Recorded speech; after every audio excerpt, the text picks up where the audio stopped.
সকালবেলা উঠে 1 কাপ গরম গরম দুধ চা আর সাথে দুটো ব্রিটানিয়া বিস্কুট, এই দুটো না খেলে আমার দিনটা একদম ভালো যায় না। আর প্রত্যেক দিন সকালবেলা উঠে আমি এই চা খাই আর একটু গল্প করি। আমরা সবাই মিলে একটু গল্প করে তারপরে কিন্তু কাজে মন দিই। এটা ছাড়া দিনটা আমার মনে হয় শরীর ভালো হয় না। তো তারপর কিন্তু আমি এখানে রেডি হয়ে গেছি, বাজারে যাবো। বাজারে বেশ কিছু জিনিস আমাকে কিনতে যেতে হবে, অনেক কিছু জিনিস শেষ হয়ে গেছে। তো আজকের ব্লগটা আমি এখান থেকেই শুরু করছি। তোমরা সবাই আশা করছি খুব ভালো আছো, আর আমিও খুব ভালো আছি। আর এদিকে সোনামা কিন্তু রান্না বসিয়ে দিয়েছে, ও নিজে এখন আজকে রান্না করছে। ওর স্কুলে আজকে যেহেতু সকালে স্কুল হয়ে গেছে, তো ছুটি দিয়ে দিয়েছে বাচ্চাদের, তাই জন্য ও এখন রান্নাটা এসে বসিয়ে দিয়েছে। তো যাই হোক, আমি এখন বাজারে চলে যাই, তারপর তোমাদের সাথে দেখা হচ্ছে।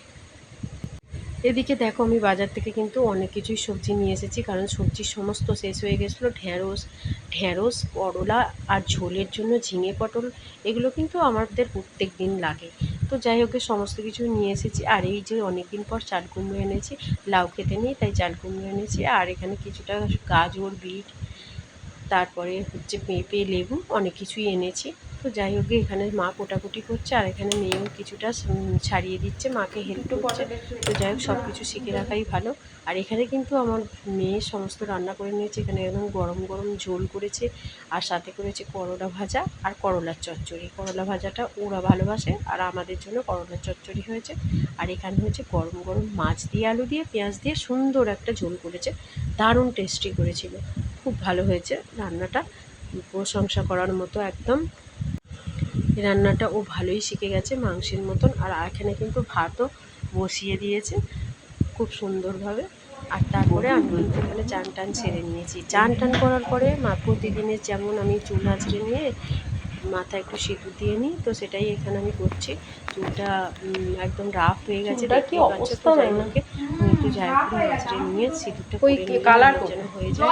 আর গরমে ঘেমে চান করে যাচ্ছি, বসানো হয়েছে, মানে পাখার তলায় ছাড়া থাকতে পারছি না। তো যাই হোক, আমি এখানে একটু সিঁদুর করে নিলাম। সিঁদুর পরার সময় সবসময় কিন্তু চুলেতে একটা ক্লিপ বা গার্ডার লাগাতে হয়। এটা কিন্তু আমি বড়দের থেকে শিখে এসেছি। আর এটা করলে স্বামীর ময়েশ্চারাইজার লাগিয়ে নিচ্ছি। মানে ফেস ওয়াশ করার পরে মুখটা ড্রাই হয়ে যায়, তাই ময়েশ্চারাইজার দিই একদম একটুখানি, বেশি না, অল্প করে একটুখানি ময়েশ্চারাইজার দিয়ে নিই। তারপরে যে চুলটা খুলে একটুখানি হাওয়ার মধ্যে বসবো, তারপরে আমি মাথায় একটু স্প্রে লাগাবো। এই স্প্রেটা দিলে মাথাটা মানে প্রচুর চুল গজায়। তো এটা আমি মেয়েকে দিয়েই প্রত্যেক দিন বলি, দিয়ে দে, ও সুন্দরভাবে এটাকে লাগিয়ে দেয়, আর তারপরে চুলটাকে আঁচড়ে দেয়। এই প্রতিদিনই এই কাজটা আমার মেয়েই আমাকে করে দেয়, তো প্রচুর হেল্প করে। তো যাই হোক, আমি ওখান থেকে খানিকটা নিয়ে কিন্তু আবার ভ্রুতেও লাগিয়ে দিচ্ছি, যাতে করে ভ্রুটাও বেশ ঘন ঘন হয়। আর সত্যি কিন্তু আমার ভ্রুটা ঘন হয়েছে ওই স্প্রেটা লাগিয়ে। খুব সুন্দর স্প্রে এই স্প্রেটা। তো যাই হোক, আমার এখানে চুলটা কিন্তু একদম সুন্দরভাবে হয়েছে। আর দেখো, একদম বাজে ক্যামেরা আমার, একদম লাইট নেই, অন্ধকার। তো তারপরে আমি কিন্তু এখানে প্রজেক্টের কাজ নিয়ে বসে পড়ি। প্রজেক্টের কাজ করতে আমার খুব ভালো লাগে, আর প্রজেক্টের কাজের আমার মাঝে মাঝেই অর্ডার আসে। তো এই প্রজেক্টের কাজগুলো আমার সবটাই প্রায় বলতে গেলে কমপ্লিট হয়ে গেছে। কালারগুলো করছিলাম, কালার করতে করতে ছেলে বললো তোমার একটু ভিডিও বানিয়ে দিই। আমি তাই দিয়ে বলতে ও ভিডিওটা বানিয়ে দিল। আর সমস্ত কিছু হয়ে গেছে, কয়েকটা জিনিস মাত্র বাকি আছে, সন্ধ্যেবেলা বসে বসে ওটাকে সেরে নেবো।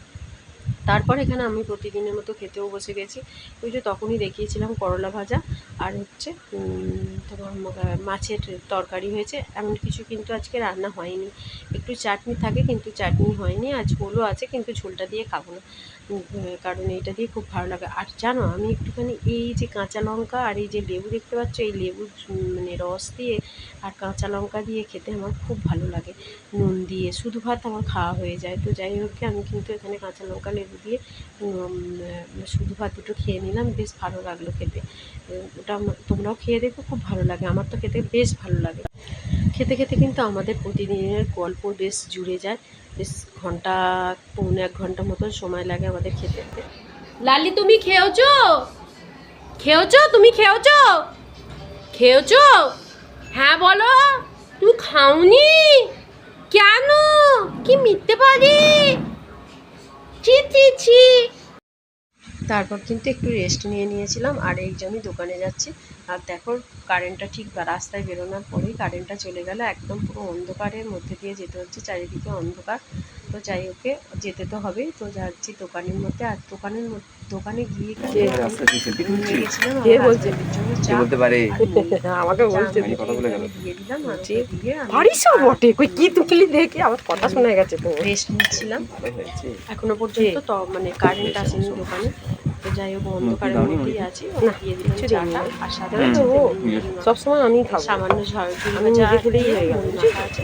এমন কিছু বড় কিছু আয়োজন নয়, একটা পাতলা মুড়ি ওর তো চলে না, তাই ওর জন্য সিম্পলভাবেই দিয়েছি। আর এইদিকে আমাদের দোকানে প্রতিদিনই আসে একটা জেঠিমা, খুব ভালোবাসে, তো তার জন্য আমি একটু চা এনেছি, আর ওই চা ওই জেঠিমাকে দিয়ে দিচ্ছি, কারণ জেঠিমা কিন্তু খুব ভালোবাসে চা খেতে, আমাদের হাতের চা।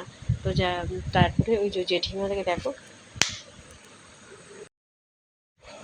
জেঠিমাটা দোকানে দোকানে জল এনে দেয়, কিছু পয়সা পায়, তার জন্য প্রচুর খাটে। তো জেঠিমাকে বলছি একটু হাই করে দাও, হাই করে দিচ্ছে। আমাকে খুব ভালোবাসে, খুব খুব ভালোবাসে জেঠিমাটা। তা প্রতিদিন এই যে আমাদের লালিও কিন্তু দোকানের মধ্যে ঢুকে গেছে, আর সন্ধেবেলা ওকে কিন্তু বিস্কুট আমি দিয়ে দিয়েছি। আর লালির কথা বলছে যে কি ভালো কুকুর, দেখো কি সুন্দর করে খাচ্ছে। তো যাই, খুব ভালোবাসে, মানে সবাই বাড়িতে ভালোবাসে। বাড়িতে একটুখানি চা তৈরি করছি, দুধ চা খাবো ঘন ঘন, বেশ লিকারের একটু দুধ চা হবে। তো এই যে এখানে তৈরি হচ্ছে, আমি মা আর ও খাবো তিনজনে মিলে, আর বাবা একটু পরেই তো খেয়ে নেবে, বাবাকে আর দেবো না, আমরা তিনজনে মিলেই খাবো। চাটা খেয়ে তারপরে একটুখানি বসে আরও বাকি কাজগুলো সারবো। রান্না আছে, তরকারি হয়ে গেছে, কিন্তু রুটিটা করতে হবে, তো রুটিটা তারপর করবো। তারপর দেখা হচ্ছে তোমাদের সাথে। তারপরে এই যে আবার বাবার ঘরটা একটু পরিষ্কার করে নিলাম, বাবার বিছানাটা আবার বাবার ঘরের মধ্যেই ঢুকিয়ে দিতে হবে, এই হচ্ছে আমার কাজ। ঘরটাকে সুন্দর করে পরিষ্কার করে নিলাম, অনেক দিন ধরেই ঘরটা কিন্তু নোংরা হয়ে পড়েছিল, বাসন কোসন থাকে কিছু, তো যাই হোক ওই বাসন কোসনগুলো সুন্দর করে গুছিয়ে তুলে দিয়ে ঘরটাকে একদম সুন্দর করে ঝাঁট দিয়ে আর বিছানাটাকে তারপরে ঢুকিয়ে দিয়েছি। এই ঘরটাতে এখন পাখা টাকা সারিয়ে দেওয়া হয়েছে, আর হাওয়াটাও বেশ জোর হয়ে গেছে, নিজের যেখানটা বলেছে সেখানটাই পাখাটা লাগানো হয়েছে, বয়স্ক মানুষ তো। তো যাই হোক, আমার ব্লগটা এখনকার পর্যন্তই রইল।